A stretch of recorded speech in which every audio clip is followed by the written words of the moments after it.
भाजपाई पूरी तरीके से गुंडागर्दी पे उतर आए हैं और सदन के अंदर किसी को बोलने नहीं देते। आप देखा होगा आपने, मैं उस दिन खड़ा होकर बोल रहा हूं, सारे के सारे खड़े होकर चिल्ला रहे हैं, चीख रहे हैं। अब गुंडागर्दी करेंगे हम लोगों के साथ, आप बोलने नहीं देंगे। पार्लियामेंट फिर किस लिए बनी है? हम अपनी बात ही नहीं कह सकते, चीख रहे हैं, चिल्ला रहे हैं। अब राहुल गांधी जी अंदर जा रहे थे सदन के अंदर, अब उनके साथ धक्का मुक्की करना, उनको रोकना, आपको तो बाद की चीज दिख रही है ना। जो पहले भाजपाइयों ने किया वो क्यों नहीं दिख रहा है? ये देखिए आप, आज आप देखिए, ये वीडियो आपके ये एनआई ने ही डाला है। ये बीजेपी का एमपी है, रोक रहा है आगे खड़ा होकर। तुम गुंडागर्दी कर रहे हो वहां पे। मल्लिकार्जुन खड़गे जी इतने बड़े नेता हैं दलित समाज के, उनको आप रोक रहे हैं। इनको ये पसंद नहीं कि बाबा साहब कैसे संविधान के निर्माता हो गए। इनको ये पसंद नहीं कि दलितों को देश में अधिकार कैसे मिल गया।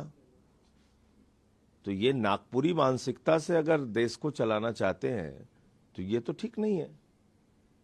ये वो लोग हैं भाजपा वाले जिन्होंने 1949 के अंदर गुरु गोलवरकर ने, इनके जो आरएसएस के प्रमुख थे, उन्होंने एक लेख लिखा था पांचजन्य में संविधान के खिलाफ। ये मूल रूप से संविधान के खिलाफ है, बाबा साहब के खिलाफ है, दलितों, पिछड़ों, आदिवासियों के खिलाफ है। और वही भावना गृह मंत्री ने, अमित शाह ने व्यक्त की।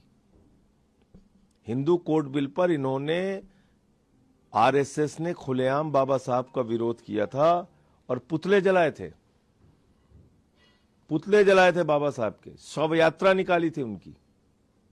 इतने बदमाश लोग हैं। कल गृह मंत्री अमित शाह ने प्रेस कॉन्फ्रेंस जो की, आप लोगों के सवाल उठाने के बाद उन्होंने कहा कि हम उस विचारधारा से हैं कि बाबा साहब का विरोध कर ही नहीं सकते, अपमान कर ही नहीं सकते। उन्होंने कहा कि मेरे बयान को तोड़ मरोड़। ये तो रिकॉर्ड है जो मैं बोल रहा हूं आपको। आरएसएस ने बाबा साहब का हिंदू कोड बिल के ऊपर पूरे देश में पुतला जलाया था कि नहीं जलाया था? रामलीला के मैदान में उनके खिलाफ रैली की थी कि नहीं की थी? संविधान के खिलाफ पांचजन्य में गोलवरकर ने लेख लिखा था कि नहीं लिखा था? पूछ के बताइए गृह मंत्री से।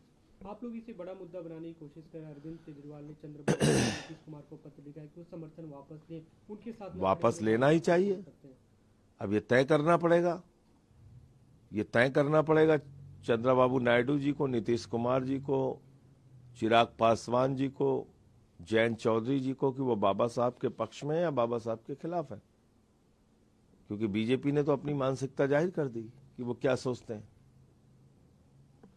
पार्टी खिलाफ प्रोटेस्ट कर रही है कि कांग्रेस पार्टी कहती कुछ और है, करती कुछ और है, दिखाती है कि बाबा साहब। जो इतिहास के पन्नों में लिखा है उसको कोई झुठला नहीं सकता।